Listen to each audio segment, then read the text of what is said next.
Welcome to the Bold Money Revolution podcast. This is your source for straight talking, no fluff, business and high performance conversations that add real depth and value to the way bold leaders live, work, and thrive. I'm your host, Tara Newman. I'm here to show you how to optimize your performance as a leader so that you can grow a business that is profit-rich, efficient, and allows you to generate real, tangible wealth for yourself and others. We are here to help you lead with your values, to perform without overwhelm and burnout, and to do your most important work in the world. Hey, everyone. Welcome to the Bold Money Revolution podcast. I'm your host, Tara Newman, and I'm excited to be here. This is our first podcast episode back from the new year. It is 2022. I'm incredibly excited to be here with you in this new year, fresh start. And I'm a big lover of the new year. I'm a big lover of January 1. And I'm also going to remind everybody that it is just a date. It is just a mark on the calendar, and your date might be different than mine, but I am celebrating that the new year always feels like a really amazing fresh start for me. And today we are talking about creating a business that prioritizes your mental health. And it feels very significant that we're starting the year with this particular conversation. Running a business comes with a fair amount of responsibility, decision-making, and effort. And I don't think that that's really how business ownership has been portrayed. As a matter of fact, I know that that's not been portrayed that way because 91% of my Instagram community feels that we're not really talking about the real, honest portrayal of owning a small business. And as a small business owner, you are often balancing competing priorities like focusing on sales activity and making sure that you can deliver what you have just sold. Navigating capacity as a service provider is a big issue. Worry and stress about money have been at an all-time high, especially in women small business owners. Combine this with being the people who tend to be here listening are just genuinely kind and caring people. And when we bring that kindness and caring into our business with full force, and maybe not always from the best intentions, maybe we're doing it from people pleasing or, wanting to not make waves or just go along to get along, we can start to create behaviors in our businesses that are found in abusive relationships, or maybe create a hostile work environment. And it's unfortunate because sometimes we're the ones that are responsible for creating this hostile work environment. So many women have come to me this year expressing anxiety, financial struggle, and even signs of apathy, and more so this year than probably any other year. And women have reported feeling frustrated with finding a groove in their business, feeling drained of cash, confidence, and compassion. The compassion fatigue these past 2 years has been real. Feeling like a failure that they haven't been able to implement on the myriad and plethora of courses that they've maybe taken or programs that they've been in. But while many women report feeling out of control in their businesses, they're making statements like, I want to run my business intentionally rather than having my business run me. There is a lot of optimism out there as well. And there's a lot of opportunity for us to control some of these seemingly uncontrollable factors that are having a tremendous impact on our mental health. And so I've been doing some polls over on Instagram.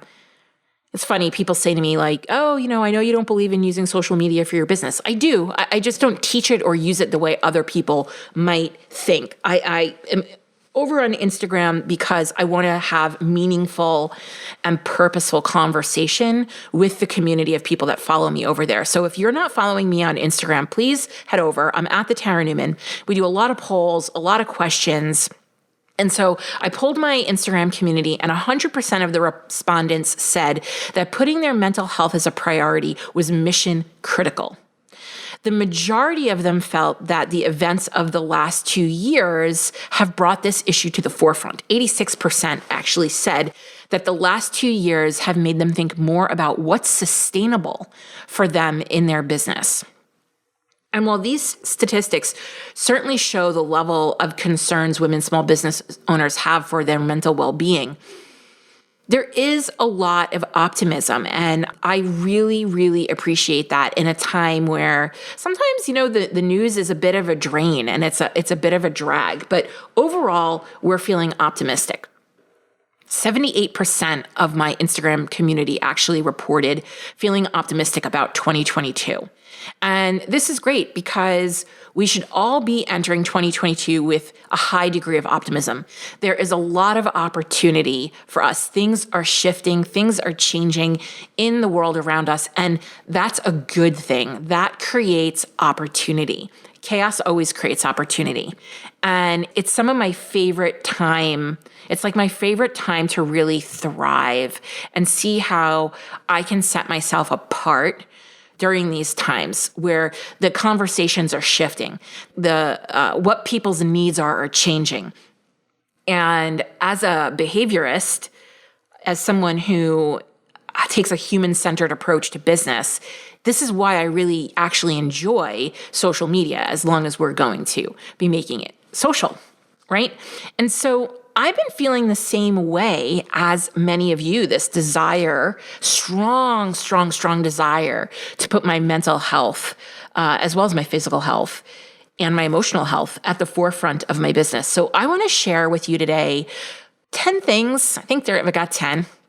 I'm literally reading this out of my journal to you, that I'm committing to as ways to prioritize my mental health. And I'm going to also share with you some of the things that we're doing in the business that might be helpful. So my first commitment to prioritizing my mental health is ensuring that I have a restful afternoon and evening routine. I already end my day pretty much at 3 p.m. Sometimes I can let my boundaries slip on that. But what I'm saying here is that this is a non-negotiable for me now, because I know that the way I approach my afternoon is the way I approach my evening, and the way I approach my evening impacts my sleep and my sleep quality, and will then impact my energy for the next day. Right? So really being mindful around that. The second thing, so easy, so simple, I should say, but not easy. Hydration. Putting my mental health first by making sure that I'm hydrating. But the thing I need to do in order to hydrate is to slow down, right? The reason why I don't hydrate as much is because maybe I'm moving too fast and I'm not making sure that I'm handling the basics right out of the gates. So, we have a model called SLOW, and SLOW stands for step back and reflect, lower pressure and expectations, own the now, what's next. And so that really helps me slow down, to step back and reflect, to ask myself, what would lessen expectations, take the pressure off? What needs to happen right now? Own the now. I need to drink a glass of water right now. And then what's next? Well, then what's next is I can do the next and get into my day, but prioritizing those basics. The third thing I'm doing is engaging my brain in creative pursuits and learning. This was a big thing for me in the fall when I took a 6-week improv class. As I did it as a way to get uncomfortable, because I believe strongly in practicing getting uncomfortable, and being uncomfortable allows me to really lean into taking greater risks in my business and regulating my nervous system, and it allows me to do it in a way where I have some control. So taking that improv class was a way for me to get uncomfortable. But it also really activated my creativity in my brain and helped me start to make different connections and to think in more colorful language, more descriptive imagery.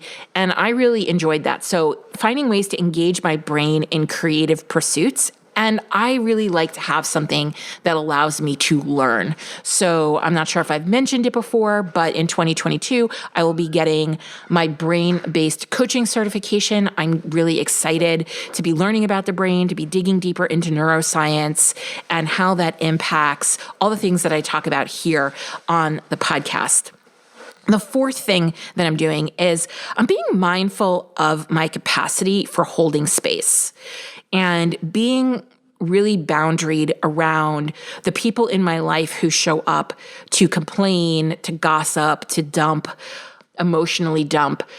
I tend to be a good listener. And so in my desire to listen and to hear people and to see people, I also realize that I make myself very available to holding space and capacity for things that maybe I don't need to be holding space for, that I'm not the person that needs to do that. And it's very draining to my energy, and I need a break. So I'm really being mindful around my friendships, my colleagues, my peer relationships as well.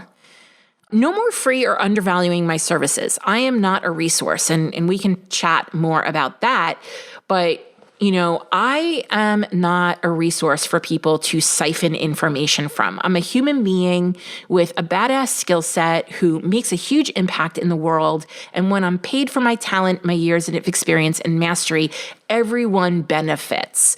Everyone benefits. So really watching what I'm putting out for free in all the various different places in my life.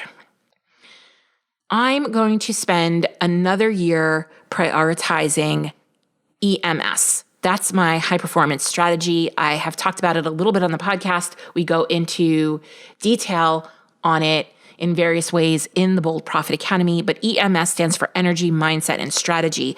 And I first developed this framework during COVID when I was feeling really shut down.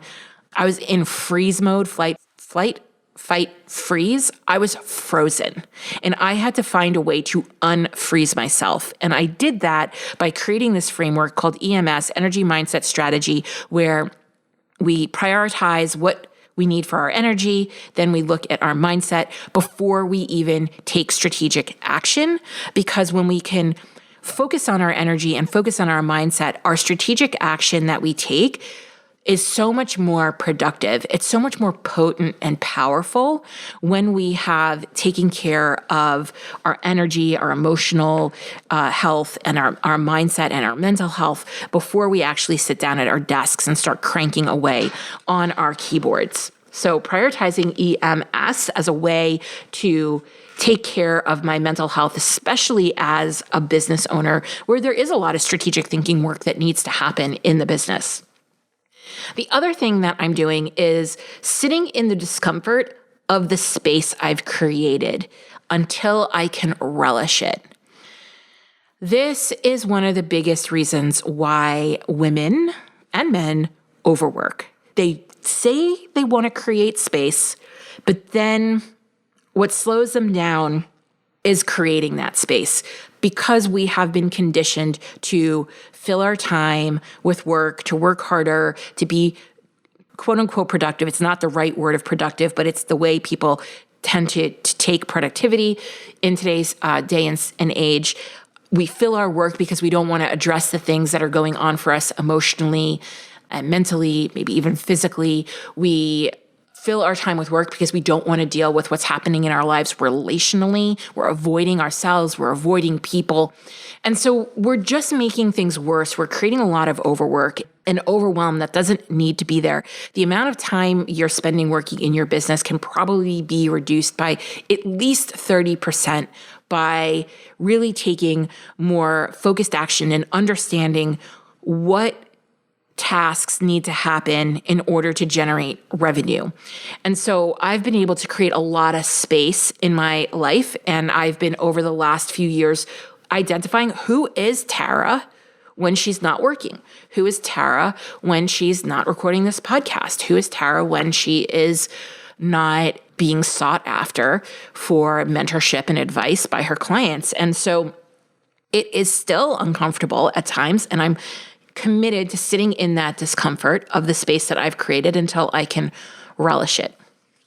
The other thing, the eighth thing that I'm doing to prioritize my mental health is I'm savoring my moments of motherhood. And this has not been something that has come easy to me over the years. I don't find myself to be a particularly natural born mom.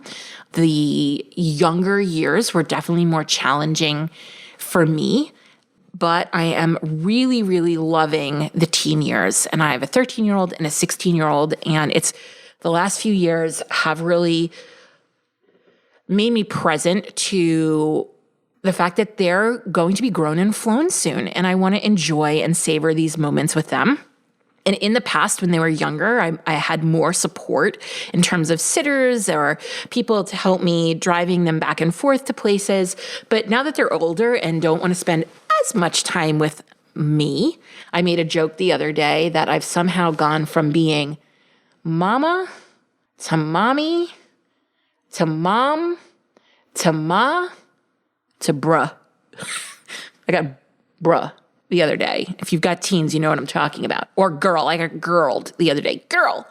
I was like, what is going on here? So it's really important to me right now to be savoring these moments. There's plenty of years to come where I'm going to be able to do other things that maybe take me further away from the home or put my focus more on other pursuits. But right now in my afternoons are my mom time, and I'm really, really enjoying that. And I want to savor that. And that's good for my mental health. I'm also asking the question, what does it look like to do my most meaningful work in the world? And this is really around what my legacy contribution is. What is the impact? And when I talk about impact, I don't talk about how many people. That's not how I define impact. I don't need to impact millions. I want to impact few people, but more deeply. I want to cast that net deep, not wide. And so what does this legacy contribution look like in the world? What is my most meaningful work? How has it evolved since I started this business in 2014 and since I started my career in the late 90s? And so what does that look like for me? And that feels really good as well to help me prioritize my mental health. And the last thing, the 10th thing, and we're going to talk about this more, I'm dreaming big, but taking tiny actions. Dreaming too big or dreaming big, but not breaking it down into tiny actions is crushing people right now.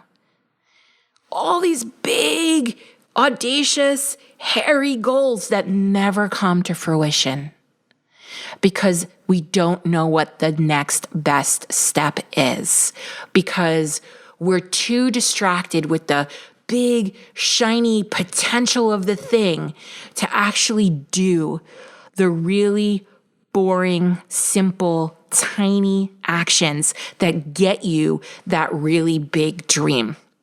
And I'm watching people struggle with this over and over and over again. And it's something that I happen to be really good at. And it's something that I'm looking when I add these things to my list. And when you create your own list of the 10 ways that you're going to prioritize your mental health, don't forget to double down on the things that you are really good at. A lot of this list for me is things that I'm already good at, but that I want to do even more intentionally with more discernment, do even a better job at these things. So reminding myself and others to dream big, but take tiny actions, right? And those are the 10 ways that I'm going to be prioritizing my mental health this year. And there are some other things that I want you to consider that we have been considering as we kind of step into the next phase and the next evolution of growing the Bold Leadership Revolution. And this is about being even more discerning about our profitability so I can be investing more heavily in other cash generating assets. So I see my business as the primary cash generating asset. This is my earned income. This is how I earn money. And then what am I doing with this money? How am I using the profit in this business? And this is another topic we are going to talk more about this year. How am I using the profit in my business to create other cash generating assets? So more discernment around profitability. I've probably spent every day for the last 90 days journaling on our boundaries and increasing our internal communication around boundaries and increasing our external communication around boundaries, really being explicit and clear with our clients and our students around what we're here to do, who we will work with, who we won't work with, not because bad people, but because we're not the best person to serve them, because maybe we don't have the expertise that they need. And really fine-tuning and honing in on the specific ways that we can be of service and that we can help. And how are we wanting and willing to work with our clients? And this has really led me to make decisions like we're not taking any more one-on-one clients right now. As a matter of fact, I just had a team call where we were doing our 2022 planning, and somebody on my team said, I have a feeling that you're going to take, one-on-one clients. I know you like working in that capacity with people. And I said, I'm really not sure about that. I don't know if I'm going to be taking on, certainly not clients under the $1 million in revenue mark one-on-one.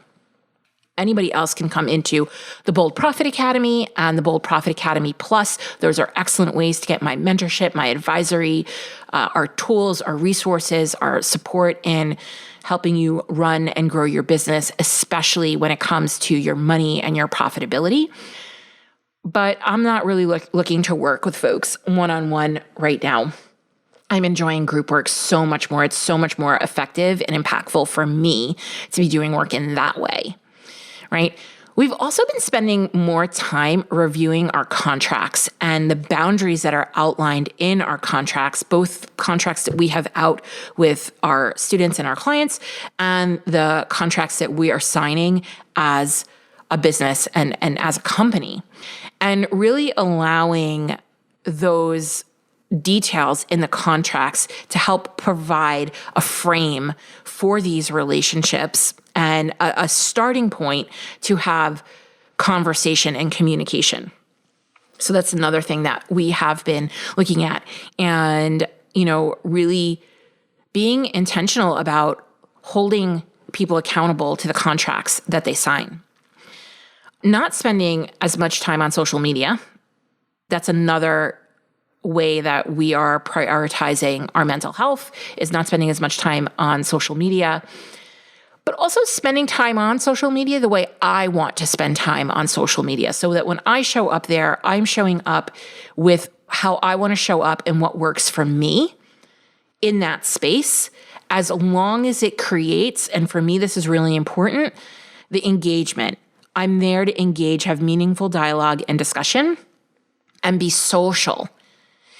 Social media where people are just consuming and not engaging crushes me. It absolutely crushes me. It is such a drain on energy and time and resource. And so we are reevaluating that and really bringing how we use social media into alignment with what works, what's of service to you, and what is of service to us. And this also goes into account with the giving less and less of my energy away for free, right? We're also looking at extending our response times and communicating that clearly. I see a lot of businesses who have a 24-hour response time, and we have had that in the past. And you know what? I don't think it's necessary. I think you can have a 48-hour, 36-hour, a 72-hour response time as long as you communicate it. And in case you haven't realized, the world is not moving as fast as it used to be. In a lot of respects, people aren't as moving as fast. And I think that's a good thing. I want to encourage people to slow down. I want to encourage people to think through things, to have the patience. Listen, I would love to be curing cancer here, but that's not what we're doing. We are doing really important things, helping business owners pay themselves more, profit wisely, generate wealth for themselves, deliver services to get exceptional results for their clients. But we can respond in a longer time frame. And I think when we communicate that, it's in service to everyone as well. The other thing that we're doing is we're closing the business 2 days a month to prioritize mental health. And a lot of my people who work for me are contractors. They work for other people as well. They're absolutely free to go and do what they want to do. But I hope that everybody, does consider taking time off for their mental health. We are not going to be communicating in our virtual workspace. And I hope that this has a ripple effect. I hope that, some of you really consider carving out that time for you that's not on a weekend. My husband, who runs a manufacturing business with 20 employees, he is testing one mental health day a month. I'm so proud of them. That's not easy to do in the capacity that he needs to work in a physical location like that. And I'm really proud of him for making this a priority as well. And then I think the last thing is that when I'm considering prioritizing my mental health, that doesn't happen, in a vacuum, like I'm saying here, like I'm hoping this has a ripple effect. But we're intentionally creating programs that consider how to reduce anxiety. This last year, we have gotten so many women into our program that have experienced anxiety, and other programs that are just experiencing anxiety, worry, and stress in general in their business. And how can we create a program, a learning environment that reduces that helps people feel like they're continually making progress, that they're succeeding, that they're experiencing wins, and that they don't feel like a failure? Because that's also coming up, is that they've taken programs and they have felt like a failure in the past. And while I can't do a ton about that, whether or not you feel like a failure is ultimately up to you, but I can be intentional in how we create this program to reduce those feelings and to address them. So as we wrap up this episode, I want to leave you with some questions for you that you can journal on yourself to help you identify what you might want to do to prioritize your mental health. So first, what purpose does your business serve? What purpose in your life does your business serve? How can you make your mental health a priority each day?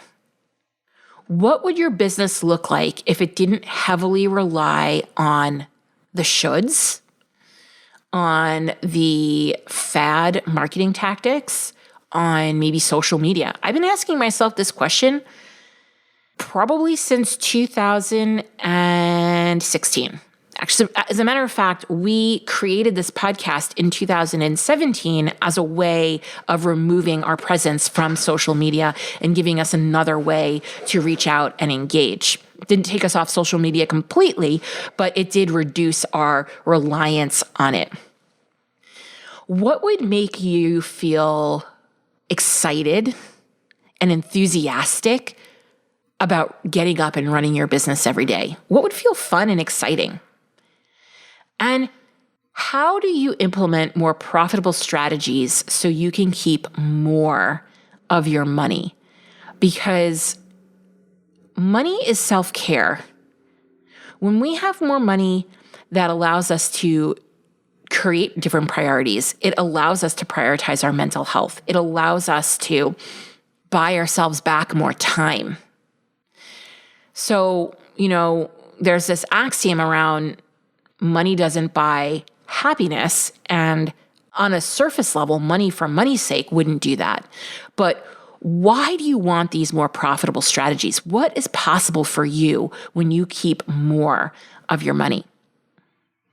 And if you want to be exploring these topics in more detail, if you want more profitable strategies to help you grow your business so you can pay yourself 6 figures, so you can prioritize your mental health, so you can funnel some of your profit into other cash generating assets that allow you to build wealth, so you can make an impact that is deep and allows you to do your most meaningful work, then I want you to join us in the Bold Profit Academy. And you can do that by going to theboldleadershiprevolution.com/academy.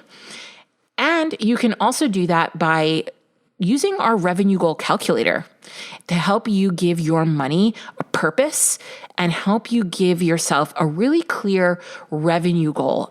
Really help to find that purpose that your business serves in your life. And you can do that by going to theboldleadershiprevolution.com/revenue. If you found this podcast valuable, help us develop more bold leaders in the world by sharing this episode with your friends, colleagues, and other bold leaders. Also, if you haven't done so already, please leave a review. I consider reviews like podcast currency, and it's the one thing you can do to help us out here at the Bold Leadership Revolution HQ. We would be so grateful for it. Special thanks goes to Stacey Harris from Uncommonly More, who is the producer and editor of this podcast. Go check them out for all your digital marketing and content creation needs. Be sure to tune into the next episode to help you embrace your ambition and leave the grind behind.